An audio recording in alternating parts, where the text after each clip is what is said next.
Yes, Pinky. Where's the... Oh gosh, I've got so much stuff to talk about, and I know so little about any of it. I was getting really annoyed recently. I was like, there's still some like little echo on our recordings, and then I went back and I checked all the individual tracks, and it turns out it's me. It turns out I've got slightly leaky headphones, so that's Always. embarrassing. Although actually, I see my echo cancellation is switched off, which might be a factor. I find that actually it does weird things to the recordings. Oh, you know what? Actually, I'm just gonna momentarily. Sorry, guys. I'm just gonna stop the recording and restart it because I want to turn it off for Roche as well, because I have found sometimes in the past she gets a bit clipped. Nothing personal. I mean, you're technically. So I'm just gonna stop recording.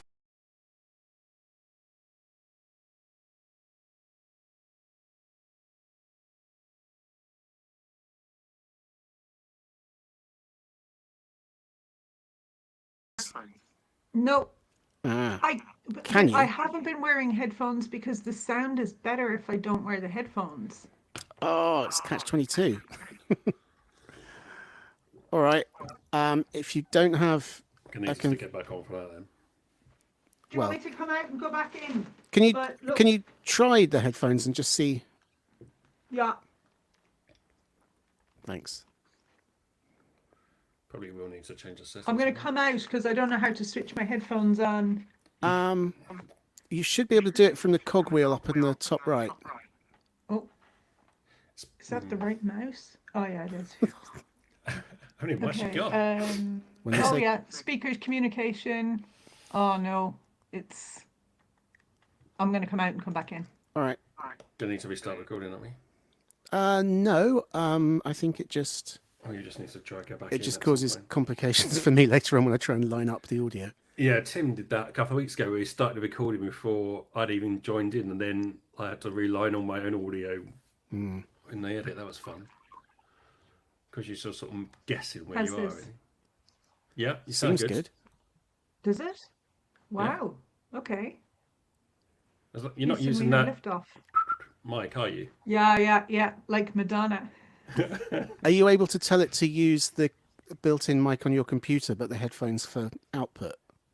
I have done that. Oh, so Fine. not using Say. that. Okay, cool. It sounds all right. Sounded like it did before.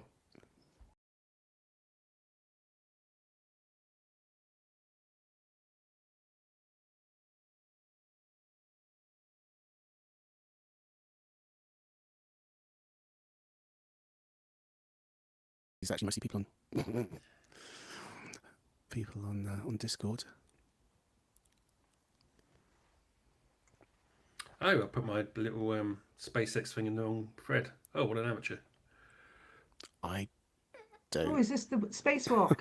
Yeah, but the most impressive thing for me was the monitors in Space Control. They're huge. Oh. I've put it in Network Nerds by mistake. Network nerds. Digital watch. Oh, I see. Have I gone fuzzy again? I don't know what is going on with that. No, I can't explain it. Well, I did go back to my webcam, but it is not that. I can 100% tell you it is not that. Wasn't there a film? Was it Steve Martin or John Malkovich or something? And he was like out of focus. No, someone throw it into Discord. Definitely. Yeah. It does ring a bell. You sure just watching on Betamax? Right. Betamax was sharp. It was better than VHS. Gonna start around. I was recently reminded that Video 2000 was the good one, but that never got off the that never got in the door, let alone off the ground floor. You're a bit crackly, Darian, today for me. Am I? Sounds alright. Well, yeah, me. but I don't know if it's at my end or your end. Yeah, obviously I can't tell, unfortunately. No, Sounds that's right to fine. me. Sorry. Jeff Campbell says it's okay, so you know. Well, if it's okay for Gold. Jeff. Gold Well, standard. Jeff says, okay. Yes. John says I sound okay. That's all I've ever aimed for. First Oh my years God, in the 1 o'clock. business. Oh my God, it is 1 o'clock. Where are we? Good afternoon and welcome to the PC Pro podcast. It is Thursday the 12th of September 2024 and I'm Barry Collins, features editor of PC Pro. And it's a diminutive crew, or diminished crew should I say, with me today. Darren Graham-Smith. Good afternoon. And the woman who entrances our editor with her extraordinary name, Roshna Huma. Hello, everybody. Hello. And we are starting with you this week, Darren, and Apple has launched a phone. Yeah, well, it's launched 4 phones. Isn't that exciting? Who would have thought? But of course, they're all variations on the theme, as usual. The iPhone 16, the iPhone 16 Plus, the iPhone 16 Pro, and the iPhone 16 Pro Max. Who didn't see that coming?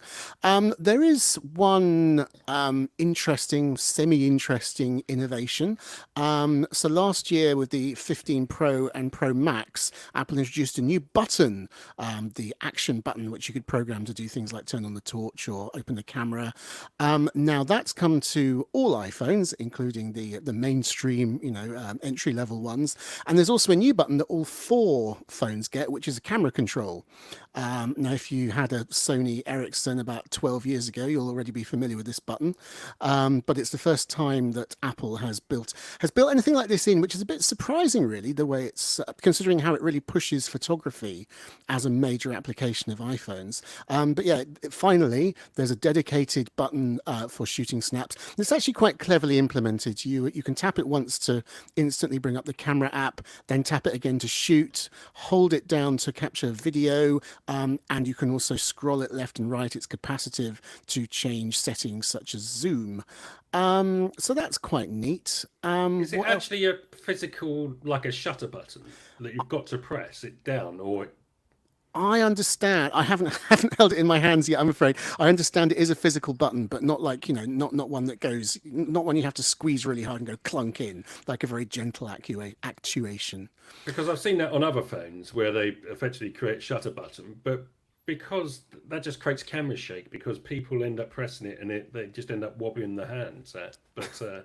Well, I mean, all cameras until until digital ones came along had a similar mechanism. So I think it's a solved problem, isn't it? No, not really, because those buttons on the phones are much stiffer, and B, when you're holding a DSLR or whatever, you're holding it properly like that. When you're holding a phone out like that and pressing a button, you're often creating shake, which was detrimental to the images, I'd say. I'm sure Apple must have thought that through, but...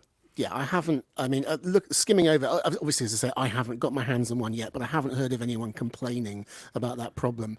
You mentioned also holding your phone like this, which those of you not watching on YouTube will just have to imagine. But no, the point being, us old school photographers shooting landscape, and perhaps in recognition of this, Apple has reoriented some sensors. So on the standard iPhone, the 2 camera sensors, the 2 camera lenses are vertically stacked, so when you turn it on its side you can shoot stereoscopic video for use with the Vision Pro and any other kind of 3D application. Nice. Yeah, I'm kind of like skimming down my notes to see if there's anything else very interesting, but there kind of isn't. Oh, actually, the iPhone 15 Pro I believe now has a 5 times optical zoom. 16. Sorry, iPhone 16 times optical zoom. No, the 16 Pro does have a 5 times optical zoom, which is good because 5 times has been standard in Google's Pixel Pros for the last couple of generations, and it's been a real differentiator. Actually, it really does make a difference to what you can capture and the quality you can get. So Apple's finally caught up on that. There's the really high res video as well, isn't there? 4K at 120 frames per second. Yeah, and I think there's 8K as well. I'm not really sure what people are using that for, but people have pointed out, yes, you're right, there is 120 hertz video, because one way that Apple hasn't caught up, at least with its mainstream handsets, is the iPhone 16 and the iPhone 16 Plus are still stuck at 60 hertz. So you can shoot at 120 hertz, but you can't then actually watch your footage at the full frame rate that you filmed it as, which is a little bit weird. I think that's only on the Pro and the Max, though, isn't it? Is it? Super high-end video. Oh, well, that would at least be consistent, but it is a little bit, I'm gonna dress up my own lack of familiarity with all the intricacies of the specs as an Apple problem. I mean, it is a little bit puzzling when you've got these very different nuances of what each one can do, and just like regular iPhone 16 versus regular iPhone 16 Pro, it's not immediately obvious what is a pro feature and what isn't. And I think there's, people will say, what would Steve Jobs have said? I think it is getting a little bit of a mess. What do you think, Roche? So, it's more of a kind of a pondering that I have. Like, okay, so like if you're driving down the road and there's lots of potholes, it's still a road, right? But then imagine you're driving through Mozambique and it's pockmarked from like landmines from the 70s, and you're like, this isn't really a road anymore because there's so many potholes. So here's the thing, having framed that, have they brought out a new phone or a new camera? And Well, yes. yeah, I mean, people have been saying for ages, is this really a phone or is it a pocket internet device that has the ability to make calls? Yeah, I mean, when Steve Jobs introduced the iPhone, I think he said it's a phone and an iPod and a pocket browser. I mean, it's always had this multiple purpose that the name has become increasingly inappropriate for. yeah, I actually did think my thought was original, so disappointed to learn that Oh, there's that nothing this new is under heaven, Roche, I'm afraid. yeah.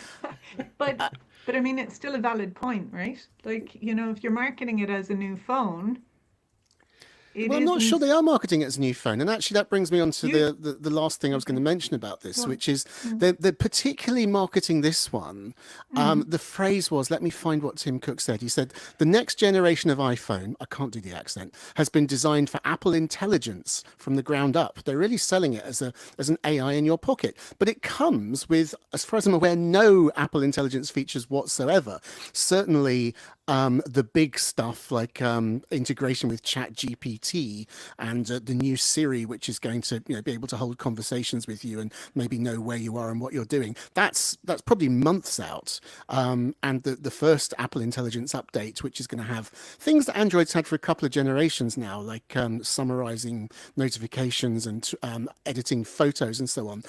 That's out in beta. But yeah, I mean, it is a little bit strange that the new phone is being positioned as something that we can't, even if I had got the thing in my hands, I wouldn't be able to tell you how good it's going to be at its purported eventual purpose.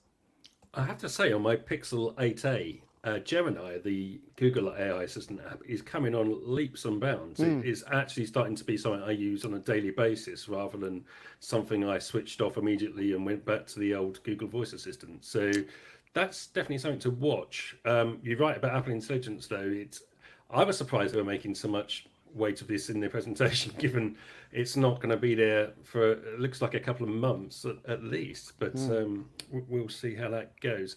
Anything else Apple related that we need to learn about, Darian? Oh, well, I mean, not really. I mean, there were a couple of other things, some new AirPods. The most interesting other announcement was the Apple Watch 10, I think we're up to now, which is another Apple Watch, but it's got a slightly bigger screen, and people are saying it can now detect breathing irregularities, which could be used to diagnose sleep apnea if you wear it overnight. But as they haven't managed to, break the one-day battery barrier, still, after a decade, I think most people are probably charging these things overnight. Yeah, that's that's an interesting one. Yeah, maybe let's just leave that there.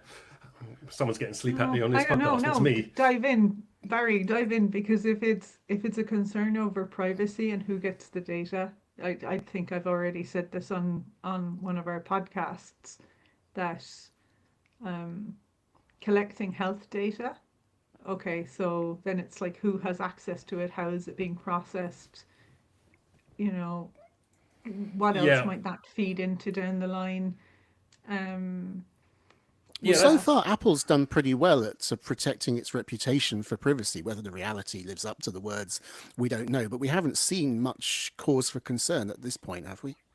well, we haven't seen the launch of iHealth, their new medical insurance policy yet, but I give it 5 years. I'm sure we'll get there. But okay, maybe it's time to move on before I get sued. Where are we? It's next one is with me, in fact, and we were talking about AI a moment ago, and this is about AI and potentially not being quite as hungry and ravenous through people's jobs as we may have thought.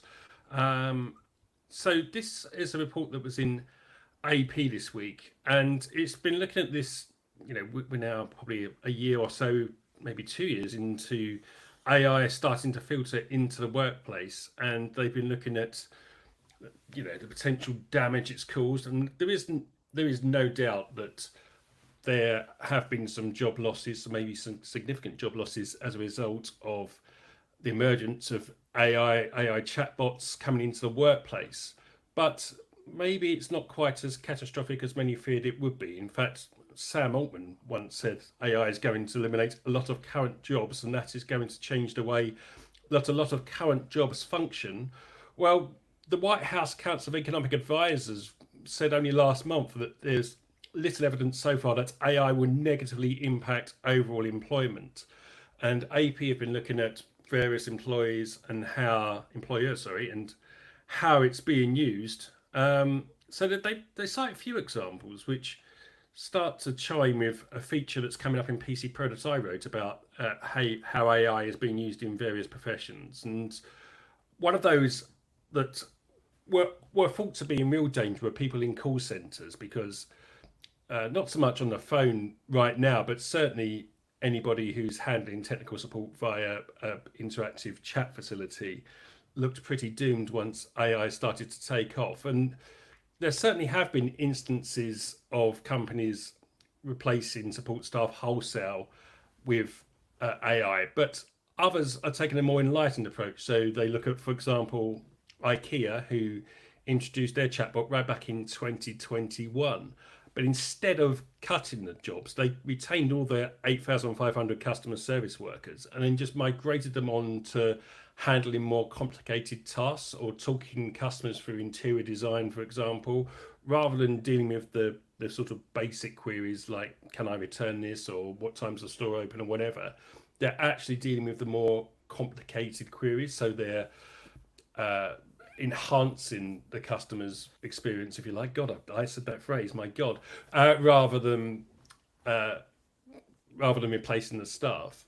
And this is also witnessed in another call center company called Alarica, where they were basically using AI tools to handle the queries. So when somebody gets a support query in or a customer query, they enter that query themselves into AI, and that gives them the information they need more quickly rather than having to search intranets or whatever they were using previously. It just helps them to get that information more quickly. And they report that in the 4 months they were using it, the average time on customer support calls went down from 14 minutes a call to just over 7 minutes. So they're making it easier for staff by using AI to get the answers that they need. And that reduces the amount of time customers spend on telephone calls. And I won't go on because there are several examples in this piece about the way that companies are starting to embed AI into their workplaces and see efficiency gains. And that's very much the theme, as I say, of the feature that's coming up in about 3 or 4 weeks' time in the next issue of PC Pro, where we went through several industries and spoke to people who'd either deployed Microsoft's Copilot or ChatGPT or other forms of AI, and are using that now to help make staff more efficient. So I guess the message is that this thing is perhaps not the death knell for jobs that we thought it might be. Yeah, I mean, I've been saying for a while that I hope AI will not will not mean there's less need for people to do jobs, but will give people more opportunities to do a wider range of jobs. If it's, I'm not 100% clear in my head whether this makes sense or not, but my instinct is that it won't result in unemployment of individuals, but rather the gradual replacement and obsolescence of particular specialisms, as it becomes the case that anybody can do such and such a job by just, like, you used to need to be able to do trigonometry or whatever. That's probably a bad example. I can't think of a job that requires that other than an engineer now or an architect. But there were certainly mathematical skills and so forth that you would have needed to be an accountant, let's say, which nowadays you can get away to some extent with less of that because you have dedicated accounting software, you have spreadsheets and so on. And you can still be an intelligent and capable person. You just don't need to have so much specialist knowledge. So it could be a democratizing thing. What do you think, Rash? Yeah, no, I think you're right. I think it can remove some of the drudge work, freeing you up to do actually stuff that can add real value. Because, like, I mean, gee, my God, like expenses. Do you remember? Just like the amount of money that I've lost probably on expenses because just the sheer hell of having to do it was just too taxing for me. Um, and then that goes to Darian's point, is that one of the really useful applications I see, especially for small to medium-sized enterprises, is things like the accounting. So this is so trivial, even for somebody like me who's like is starkly averse to dealing with my expenses. Um, yeah, you've got amazing software. And actually, I think this is why you've got the big four kind of moving away from the accounting, not merely because they've been mired in scandal after scandal after scandal, each one of them, but because they can see the future. And the future is with accounting, it's either money in or it's money out. And then you have to tag what that money out is for. And this is the perfect use for AI. And so now you're able to do all of those calculations. Like I have a piece of free software that I get with my bank for my little business, and the amount of work that it does on my behalf, and then also organizes it so that, like for Companies House, my confirmation statement and all of my like reporting is sort of done in the background just by, well, actually me using the banking app.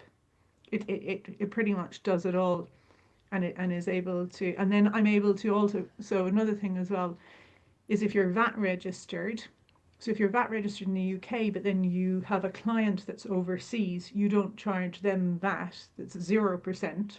Yeah. But so then you're able to get it, and it does all of that like mind-numbingly tedious calculation for you.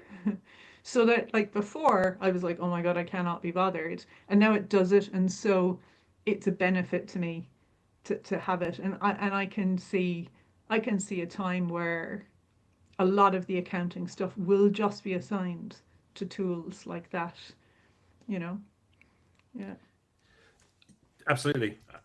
Just before we leave the world of AI, Google has also launched something else this week that looks fairly interesting. In fact, it's launched two things that sort of look very similar side by side, but one I saw yesterday was called Google Imaginations, and this is basically using AI to turn academic papers into a sort of faux podcast. So they have a male presenter, a female presenter, and they batter questions and answers back and forth on them as if they were hosting a podcast almost, instead of just reading an academic paper. So the AI automatically picks out the key points.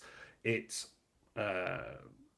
sort of summarize it in a faintly entertaining way. They do lots of these sort of faux human things like go, that's great, or what do you think of that, Dave, or whatever. And it's a little bit, I'm still in two minds whether this is genius or horribly cringeworthy. But in terms of, so the example I was using yesterday, the sample paper that Google put up was in fact the first white paper they had for the Google search engine right back in the mid 1990s.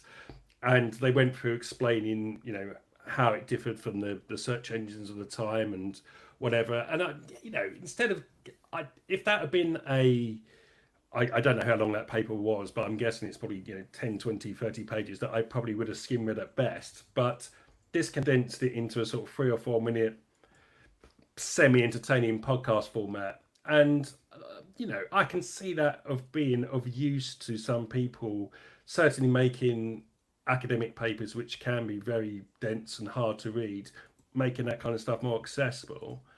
I think it's not the world's worst idea. What do you think, Rash? So I love that. I think that I don't support the sort of the rarefied air of academia excluding people from conversations. And I think that bringing it down into plain language and having normal conversations with people about complex areas is really important. And making things simple is actually an awful lot harder. So anything that can make useful information accessible, I'm all for. On this note, I have to say I one time proposed a paper because I thought that you could make tax law more interesting. And it was the title that I proposed, but which was not taken up was tax cracks and how to slip through them. But, so I like this idea that we can, it's not like a dumbing down, it's a flyby, right? It's the sort of your first flush at like really dense information. And if you can grasp the overall sort of message that the paper is trying to deliver, whether it's like through Wikipedia, I've been a fan of Wikipedia since its inception, or something like this, I can see that it has real utility. And another thing as well is like if you can't even do, if like so when I, you know, if you can't even as a student of a subject come to terms with that 4 minutes of stuff, then it might save you the heartache and the headache of pursuing a challenging course, and then you're able to pivot much more quickly, you know. This, I was just listening. I was nodding along. I was remembering some of the stuff I had to read at university by Umberto Eco and the type, and it was absolutely impenetrable. And I was thinking, oh my gosh, I really wish I had something like this to turn it into a slightly more palatable form. And then, and then you say, well, if you can't read that, then it's probably time to find something else to do with your life instead. No, but no, but if you are going to have to be like, so with law, like if you're going to have to be like knee deep in legislation or cases so that you can unpick stuff and you find that really tedious, my recommendation is like just don't pursue it. By the way, were you talking about Foucault's pendulum? Because No, I was talking about the heavy criticism stuff. I can't remember what it was called now. The stuff about intentio lectoris and intentio operis and all that jazz. But I mean, you wouldn't use this for you wouldn't use this for pursuing a case in court. One would hope it's more about getting an overview of something. I mean, I had to do an enormous amount of literature review as a postgraduate, just kind of basically skimming through Victorian novels to see if there was anything in there that connected to what I was interested in. And that's something which, if I had had AI, if I had only stretched out my studies for another 20 years, that's the sort of thing that, particularly because this was all old stuff, which is out of copyright, it could be incredibly valuable to have a machine that can very quickly parse, thousands, millions of words and say, well, you're interested in Victorian railways, and there's a bit here in what's it called? I can't remember the Middlemarch. There's a bit here in Middlemarch where somebody gets a train and another person is very impressed, or something like that. Yeah, it can open up. It can be a shortcut to help humans find and zero in on the interesting stuff and do human things with it. And people on Discord, William Kirk, for example, saying you need to read the original paper to spot the flaws. That's sort of true, and it's sort of not. I actually think, I use this quite a lot as a journalist to get AI to summarise a long paper. Parliamentary reports, for example. You get a select committee report, and it can be 50 pages long, and I download the PDF and say to the AI, just summarise this for me. Or then you can ask specific questions about those papers. And, often I have to go back in and, skim to the relevant section. But to just get an overall summary of stuff and to be able to query individual points, it's really, really good at that kind of stuff. It's one of the AI's core strengths. So, yes, there's always the risk it's going to skim over something, but the same would happen for a human editor. If you ask you've asked me to summarize a report, it'd be different from Darian doing it or Roche doing it. So, nothing's infallible. Roche, sorry, you wanted to make a point. No, but yeah, so I can see the utility as well for like inquiries. So do you remember a couple of years ago, the US were doing an inquiry into Guantanamo Bay, and I think it was something like in the region of like 8 million pages of emails. If you are able to use something like this, and then it's intelligent enough to be able to check for synonyms, so that if you're, let's just take, there's a death in custody or something like that, and then it can check for anything that might be related to that. I mean, I think that was like 5 years of an inquiry to go through all of this, to parse the information, to condense, to make sense of it, to do all of the follow-up. And so anything that can do the heavy lifting on the drudge work, I mean, I'm all for it. Well, to give you a very real example of that, I think last week they released the report into Grenfell Tower, and I think that was 800 pages. Now, imagine you're a journalist and you've got to get that condensed for the next day, or you're doing the BBC News in half an hour's time. And in the old days, that used to be someone used to run. You get it biked back to the office, and 5 people would sit there, literally taking a section each, trying to work out where the juicy bits were. Now you can probably get an AI to do that in a fraction of the time. So, I think this stuff is incredibly useful with the caveat that yes, you're going to miss stuff occasionally and it's going to get stuff wrong occasionally. But I think on that particular kind of usage, you'd be surprised how effective that kind of stuff is. But enough of boosting the AI industry for 1 week. They've had quite enough publicity. Let's move along. And if I can find my schedule, I would. So next is with you, Roshan. There's some problems for security firm this week. Yeah, this is a great story, and it is a cautionary tale because, like, why tell it if you can't get value from it? So, Tech Radar on the 9th of September reported that, and the title's really important, so I've written it down. North Korean spy infiltrated a cybersecurity training firm using stolen credentials and a fake VPN. So, the first thing I'm going to do is take issue with the expression fake VPN because it wasn't fake at all. It was did exactly what it says on the tin that we all know. They leveraged the VPN to show that they were located in the United States when in fact it's believed that they were based either in China or in North Korea. The security firm were alerted almost instantly. So this is kind of lesson number one, is that what happened was when the company provided the laptop to the individual that they didn't know was a spy at the time, they almost immediately began downloading malware. So here's the lesson. They're not always terribly sophisticated. So there's a great line. So they used to call, sophisticated nation state actors advanced persistent threats. And then Dr. Ian Levy, who was CTO at National Cybersecurity Centre up until recently, but I think has gone to work for Google, so it's a small world.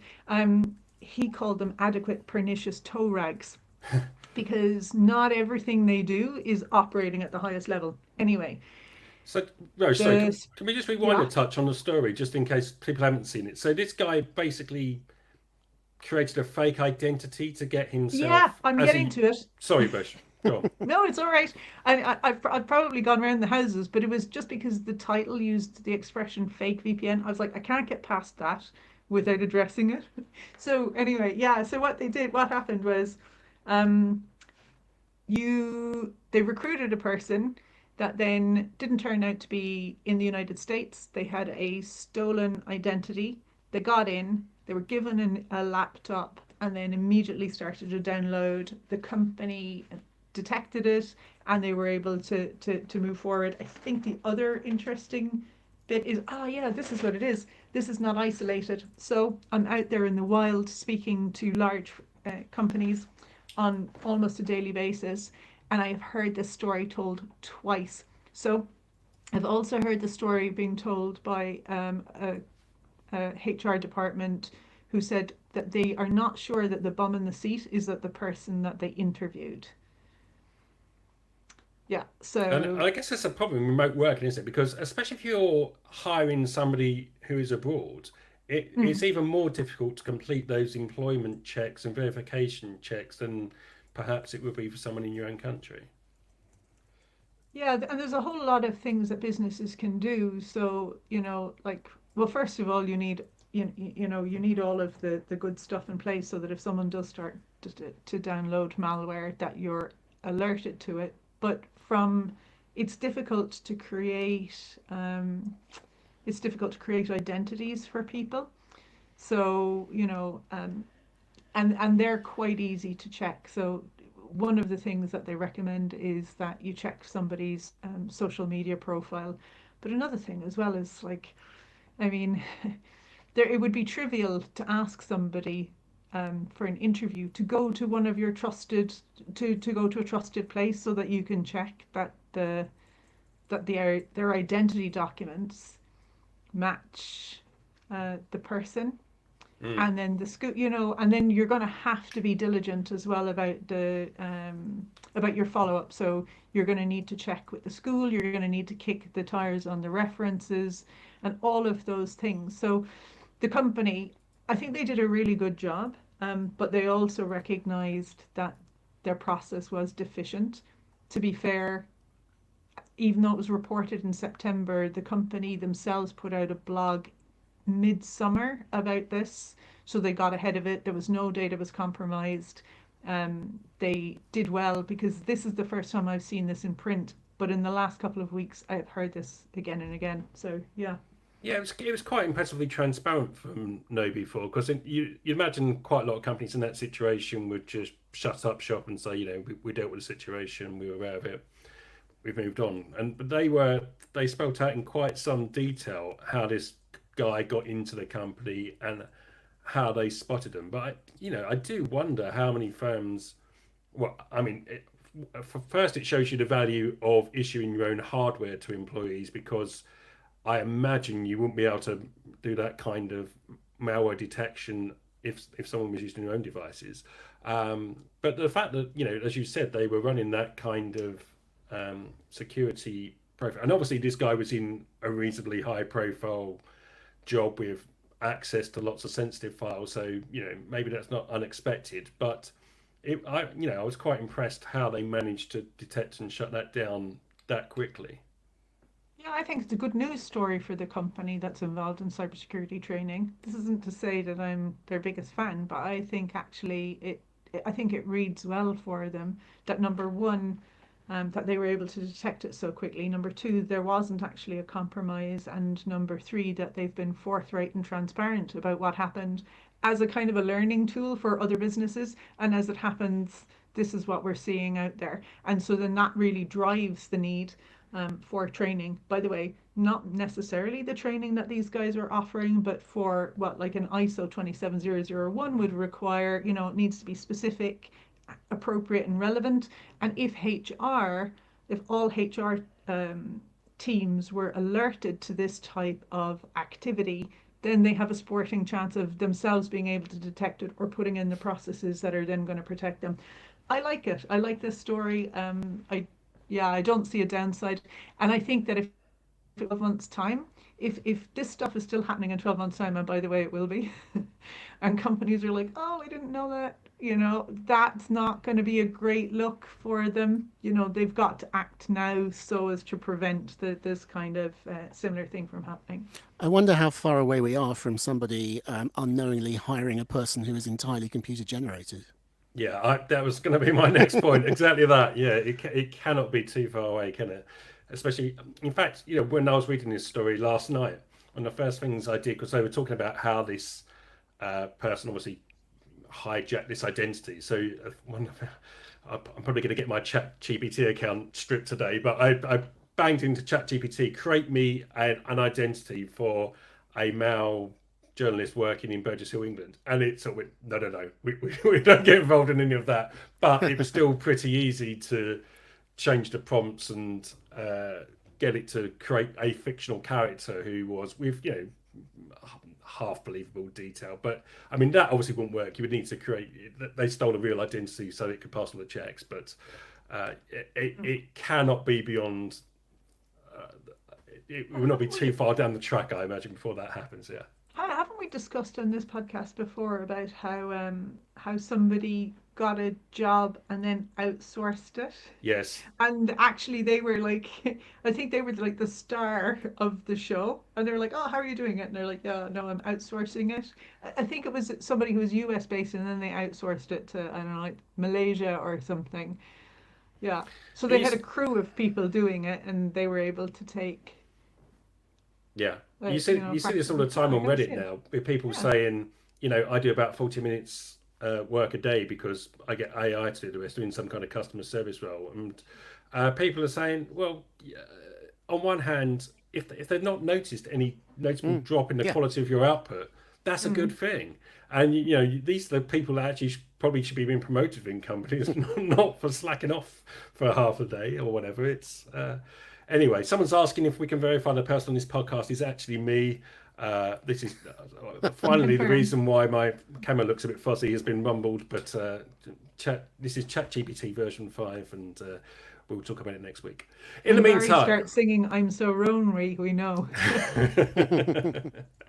all right, let's shuffle along. And it's back again with me. And this is Australia, who are planning to ban social media for under 16s.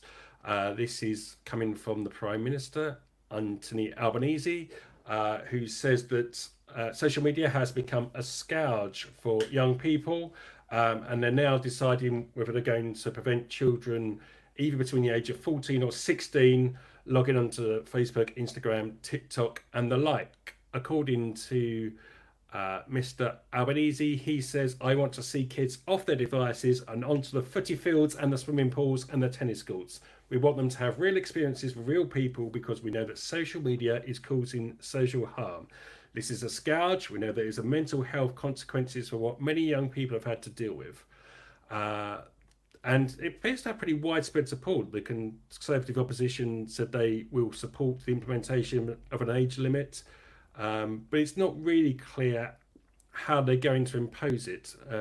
So technically right now, you're not meant to have Facebook accounts, Instagram accounts, etc. until you're 13 in many parts of the world. It does vary from geography to geography, but 13 is sort of the accepted age at which you're meant to have accounts. Of course, a lot of kids, including my own, just fake their date of birth on those services so they could get accounts earlier than that.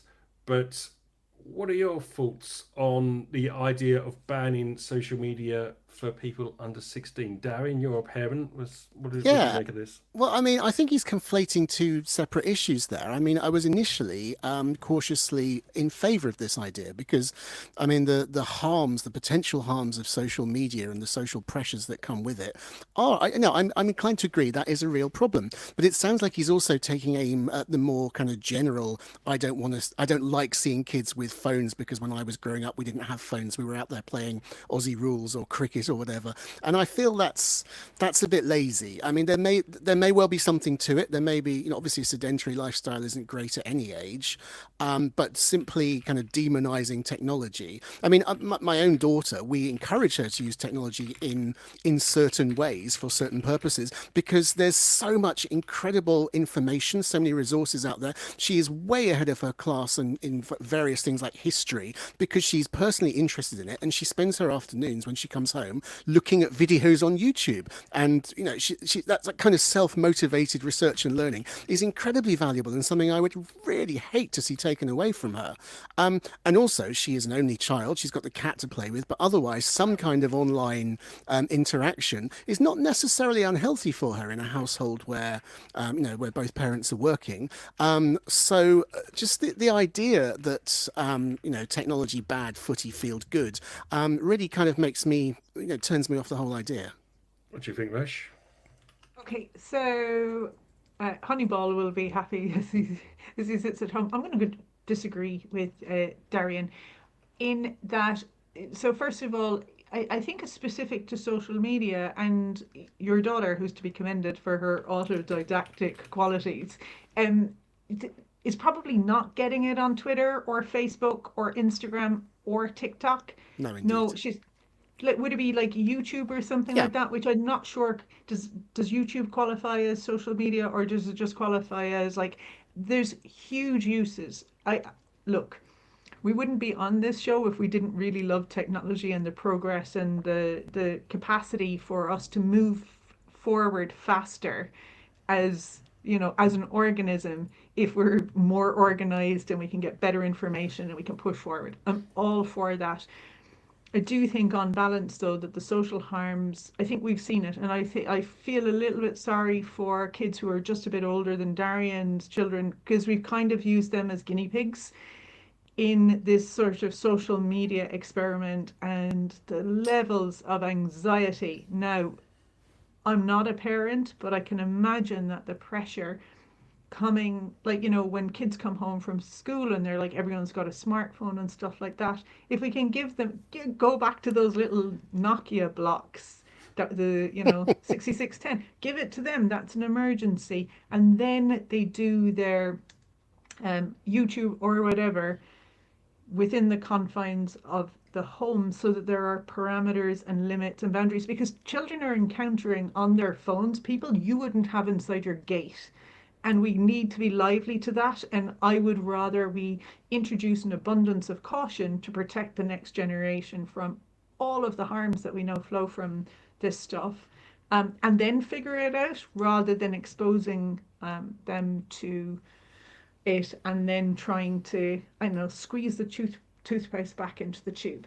So Yeah, I think if they are going to do it, they're going to have to do almost like what the Conservatives over here were suggesting with smoking, where you ban it from sort of today's kids upwards. There's no way you could retrospectively go back and throw all the kids off Facebook. That's never going to work.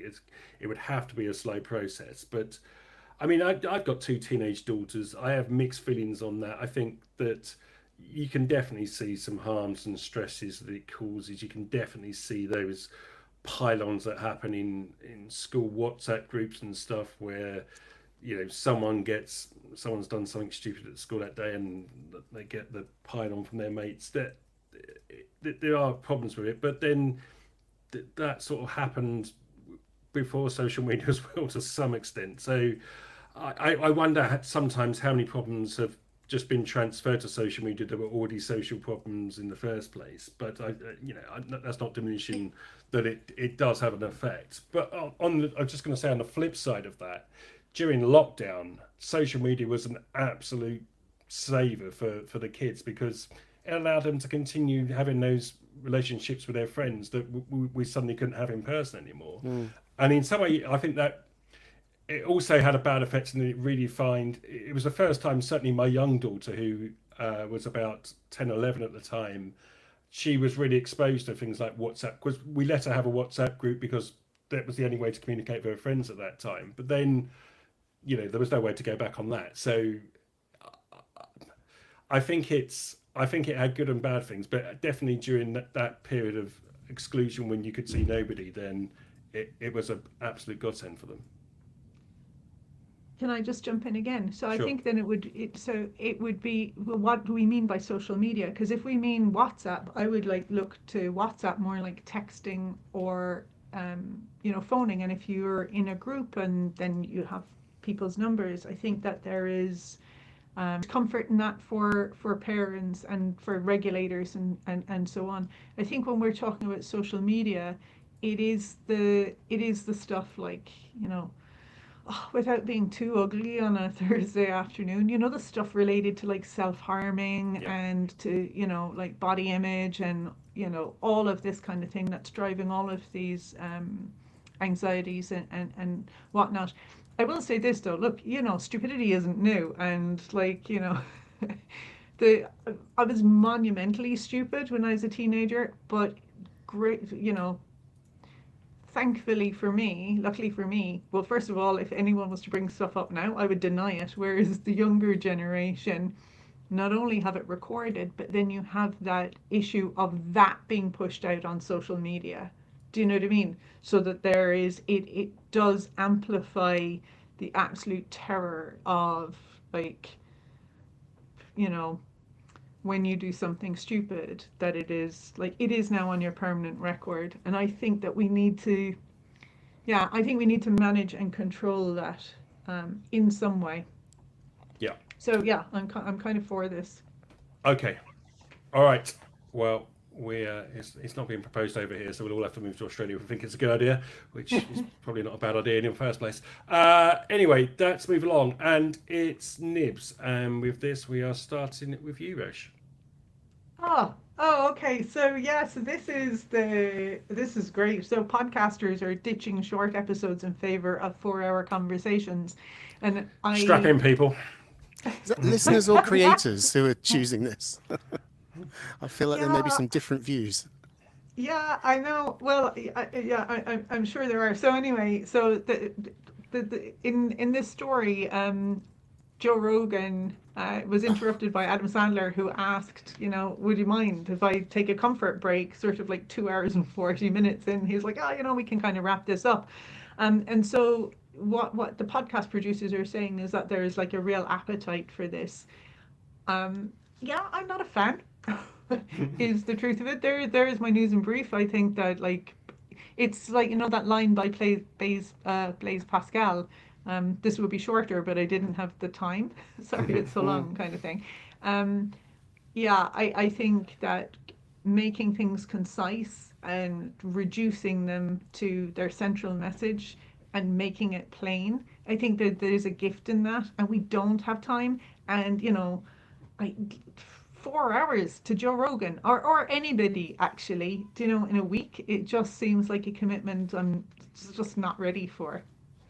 I think podcasts as a genre are not really kind of designed for the dispensing of short, sharp bullet point information. I think by nature, most of them are discursive. And so if you like the people talking and the subjects they're talking about, if you like them doing it for an hour, you'll probably like them doing it for 2 hours, 3 hours. I mean, when you said that, I'm thinking back, I've almost never got to the end of a podcast and thought, God, I wish that had ended half an hour ago. Possibly this one, but... Well, something else that's ended is Kaspersky's reign in the States, Darren. Yeah, so we reported a month or two back that the US had banned the sale and support of Kaspersky antivirus by reason of its being Russian. And I think, we'd all have said Kaspersky was quite within its rights if it had chosen to tell its customers, well, sorry, we can't do anything. Go ask your government for recompense or for help. But they haven't done that. They've been much more helpful. They've struck a deal with a US company called Pango that publishes a security product called Ultra AV, which includes VPN, password manager, identity theft protection, and all the stuff you expect from a security suite. And people with time to run their Kaspersky subscriptions are being automatically migrated over, which is, it's really good. I've often said, Kaspersky, I think, although there's lots of suspicion attached to them just because of where they're geographically located and the anxiety that maybe the Kremlin might have its some infiltration into what's going on behind the scenes. They've always behaved, as far as I can see. I think there were one or two scandals, but in general they've done this stuff in good faith, and I think this is going to probably win them a lot of goodwill if and when the current situation ends and the embargo is lifted. You've heard of Pango before? I haven't. That's the one thing that I was a little bit hesitant about. But I guess it wasn't ever likely they were going to move people onto a major competitor. True. Okay, and finally on Nibs this week is a pair of fines. The first one for Google, who have been ordered to pay 2.4 billion euros. This all goes back to a fine that was originally levied in 2017 and of course went through 9 rounds of appeal from Google, and it goes back to the issue we've discussed many times before where they had market dominance of their shopping comparison sites and I think were found guilty of promoting their own service to the top of search rankings instead of competitors. So Google has had to pay the full 2.4 billion after running out of options to appeal. And the EU's had a good week in some respect because Apple also has had to pay a $14 billion tax bill that it's been disputing for some time. This actually looks like to be an absolute blinder played by Ireland, who, if you remember sort of 10, 15 years ago, Ireland was where all of the tech firms set up their European headquarters because there were various tax breaks to be. Yeah, I'm aware you're there, Roche. Don't worry about that. They had various tax breaks that made it attractive to tech companies to locate there. But the EU decided that Apple had paid $13 billion less tax than it should have done. And again, after various appeals, it's finally been decided this week that Apple will have to pay 13 billion back to Ireland, even though Ireland itself came out and said we didn't think this was correct. So Ireland looks like the good guy here because it's tried to defend the tech companies that it's gave a sweet deal to for many years and then gets 13 billion stuck in its top pocket, courtesy of the European Commission. So well done, Ireland. That'll pay for a few winter fuel bills, I imagine. But any thoughts on that, Roche, before we move on? Yeah, so I think that Ireland, in defense of my nation, I think that Ireland was attractive to the large tech companies for 2 reasons. Of course, there was the sweetener of the corporate tax, but we have an educated, sophisticated tech population that has been driven largely by two things. First of all is the University of Limerick, so hats off to its first Vice Chancellor, Dr. Edward Walsh, for having the vision for seeing that, and to an Irish American, by the way, a fellow called Chuck Feeney, who funded it with, all of the money he made from the duty-free shops. And the second thing, of course, is Munster Technical University, of which I'm an adjunct professor.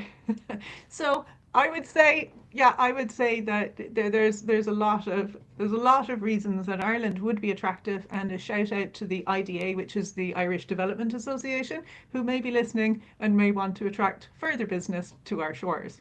Fair enough. In And the party broadcast for the Republic of And Ireland that now ends. ends. Yes, right. And it's hardware time. And Darren, shockingly, it's a Wi-Fi equipment for you. Yeah. Whenever it's me, you know what to expect. So this is a little bit unusual, though, only in that normally when I bring... So I'm just trying to hold it up, but it's all plugged in at the back. I'm just going to yank out a load of cables so those watching on YouTube can see. Isn't it a beauty? It's a kind of fairly nondescript white obelisk, which is what Netgear Orbi systems look like nowadays. Yes, very good running, Dak. It is wireless. It's a Wi-Fi router, but it still has it's got 4 2.5 gigabit Ethernet ports on the back, and it also plugs into the mains. Anyway, so what is it? It's the Netgear Orbi 770, and I haven't had a chance to kind of really put it through its paces in the way I normally like to. It only arrived yesterday. I literally unboxed it this morning, so I'm just at the very start of my journey with it. But I wanted to talk about it because for the first time, we've been doing Wi-Fi 7 for about 9 months now. This is the first one that arrives with MLO enabled out of the box. Woohoo! Explain what that is. Yeah. To MLO is the big new feature in Wi-Fi 7 that lets it use multiple radios together to make one aggregated connection, which should improve the potential performance because you've got twice the bandwidth available, and also improve resilience because if there's interference or a dropout or something else interfering on one of the radio channels or some spread of channels that's being used, you've still got the other one. I've completely forgotten what I was going to say now after all the excitement about MLO. Oh, I know. Yeah, it's so this is the more affordable version of the Orbi 970 that I think we talked about in, I don't know, March or something. And when I say more affordable, it's a lot more affordable. It's less than half the price, but it's still super expensive. 3 of these bad boys will cost you 900 quid. Or you can get a 2-pack for 650. Netgear has said it's not going to sell just the router unit on its own. If you want a standalone router, they say buy a Nighthawk, which I guess kind of simplifies things. But one of the reasons it's cheaper, one of the reasons it's been made cheaper, is because they're rather smartly using MLO for backhaul. So the 970 and and other super high high cost, high performance Wi-Fi 7 meshes and Wi-Fi 6 meshes will use or 6E meshes will use a quad band system where there's a radio, normally a 5 gigahertz radio, which is only used for passing data back and forth between the stations. So it doesn't eat up the bandwidth that would otherwise be available for your computers.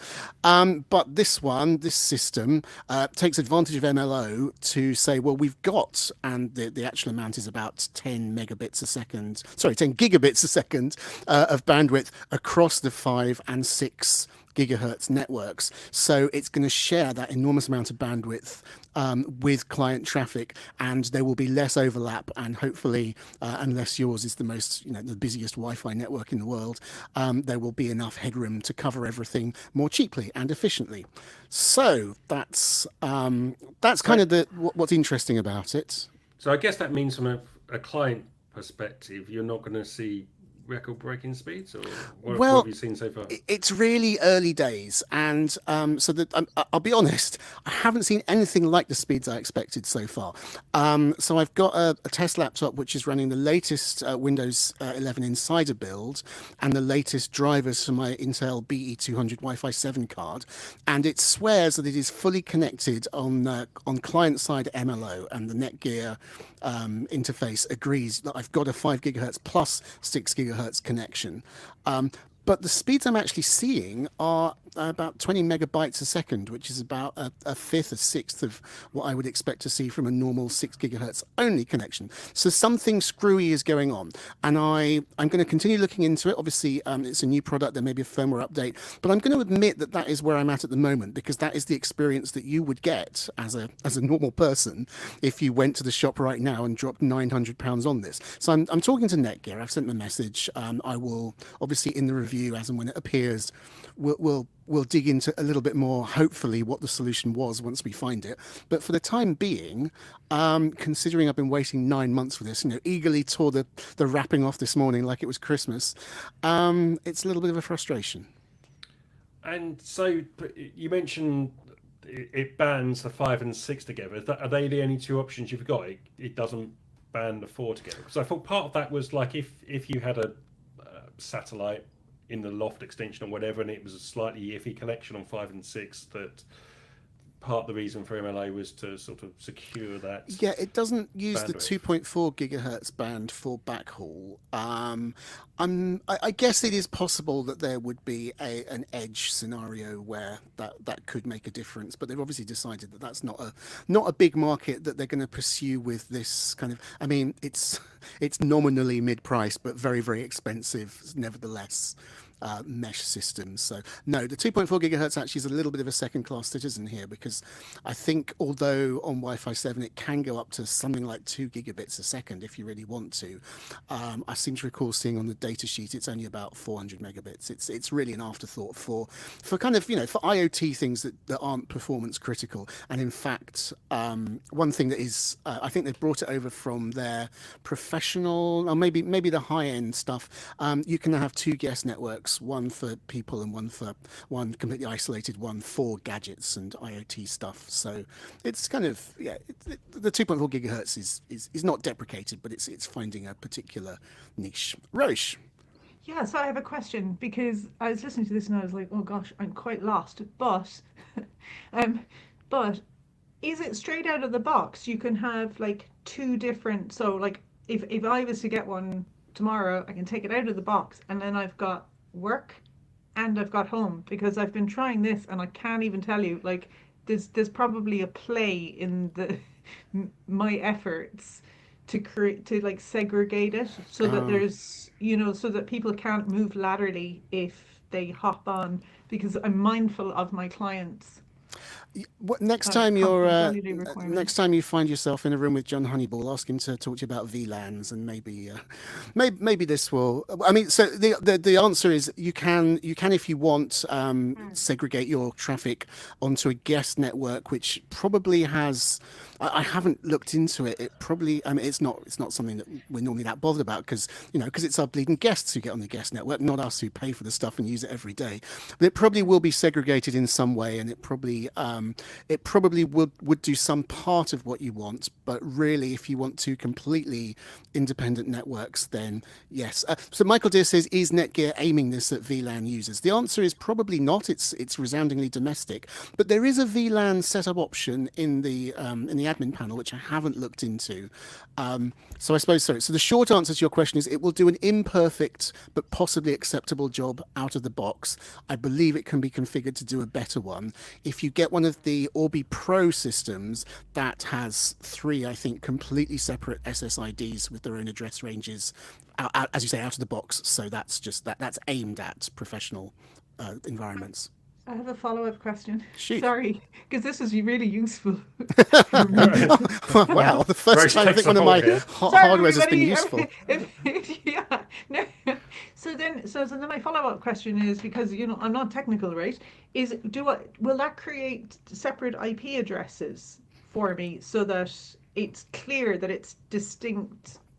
I think you might mean separate SSIDs. Yes, I do. That's exactly what I mean. Yes, there is. This thing broadcasts 3 SSIDs, which can refer to completely technically isolated networks: your main one, your guest one, and your IoT one, because it's critical that the guest network cannot get onto your NAS drive or whatever, or drop their malware onto your computers and phones. But the Pro range of stuff has proper, fully manageable, full spec, full speed networks, which can also work in isolation like that.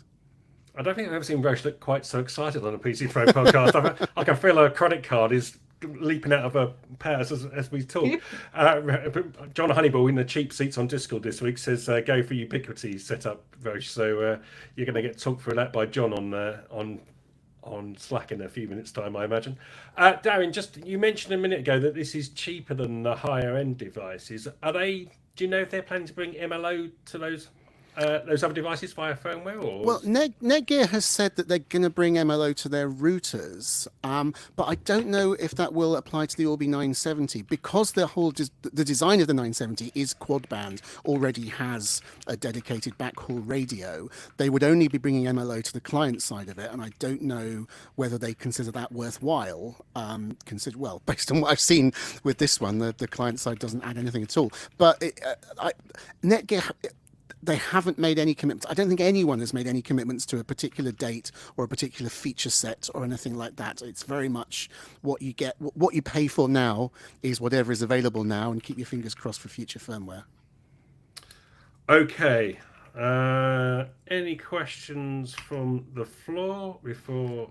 DT asks if there's an Android or iOS management app available. There is, and it's really, really good for setup, actually. It's really slick and nice because you can just point the camera at a QR code on the main unit, and then it just kind of does almost everything. You just have to specify your passwords, and it goes off and does it. But it's annoyingly not quite, it doesn't have all the features of the web interface. You can use it for basic stuff like turning the guest network on and off. And it's got a nice Wi-Fi analytics module, which lets you walk around your house and see how the signal strength is, which is good for working out how to position your mesh nodes. But there's a channel analyzer, for example, which says, it actually recommends you should be using channel 44 for 5 gigahertz or whatever, but you can't change the channel inside the app. So it's a little bit, and there's other like advanced administration stuff, which you can only do in the web. So although there is an app, you have this slightly uncomfortable, dare I use the word fragmented administrative experience, which is not ideal. Also, this one, the 770, despite costing nearly $1,000 for the 3 units, does not come with Netgear's Armor security. You have to pay, what is it, like 80 quid a year or something, which I think is a bit of a cheek. No, I've been done on that.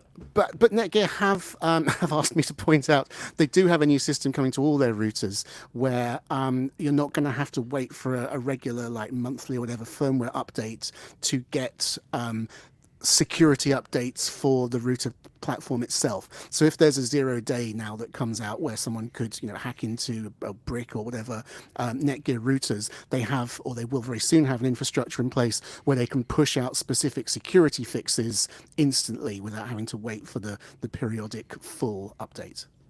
Okay, and just before we go to votes, John says MLA for backhaul is a cop-out. Use Ethernet for backhaul and MLA for client side. Well, this isn't for that application, John, and you know that. This is a consumer thing. It's designed for grandparents to, for people with grandparents to go and put one in the kitchen so it can reach the shed, and another one upstairs so it can reach the loft. That's what this is aimed at. If you're gonna have an Ethernet backhaul and all that stuff, then then we'll need to pay for an expensive consultant. Well, and the other thing is most people don't want to dig up their house with cables or run cables for their walls to create an Ethernet backhaul.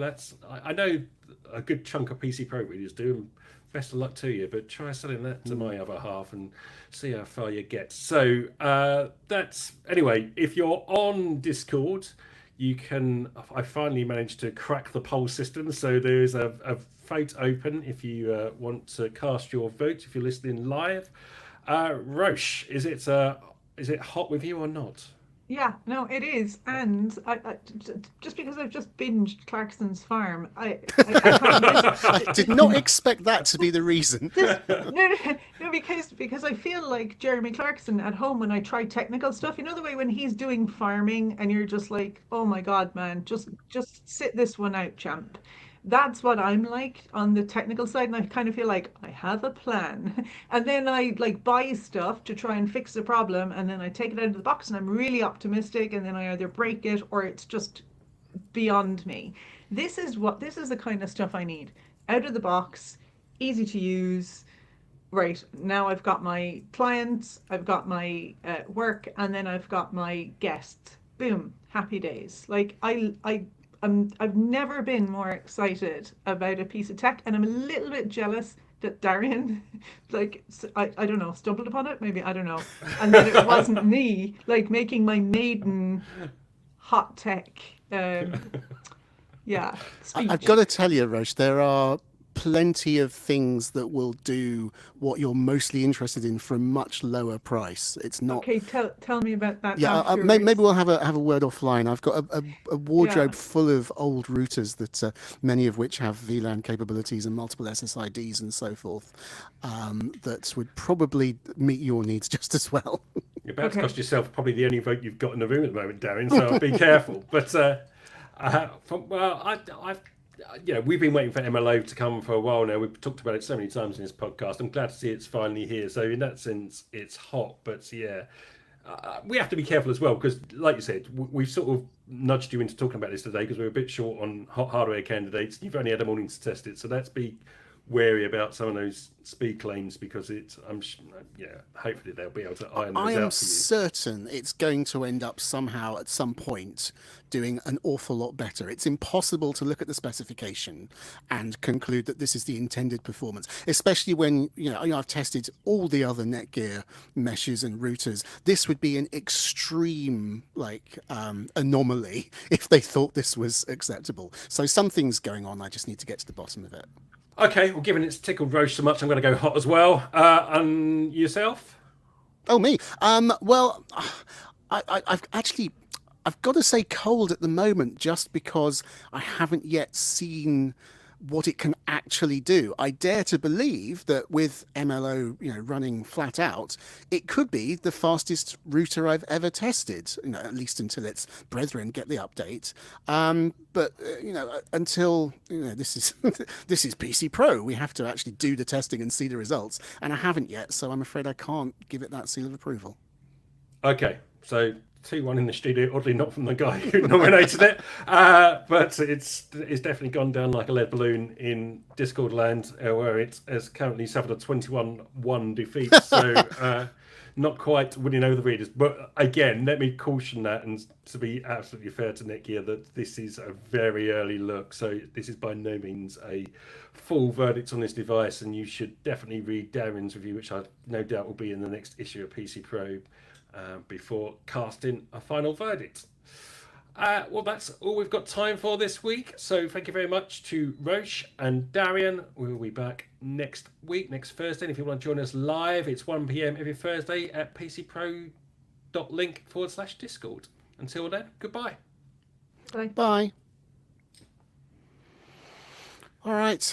Why aren't routers getting smaller, asks William Kirk. Because big antennae project further, plus routers now have to have 3 different transmitters in them for the 3 different radio bands they use. Next. So we'll turn this into an impromptu Q&A and routers, have we? Well, I was just looking through.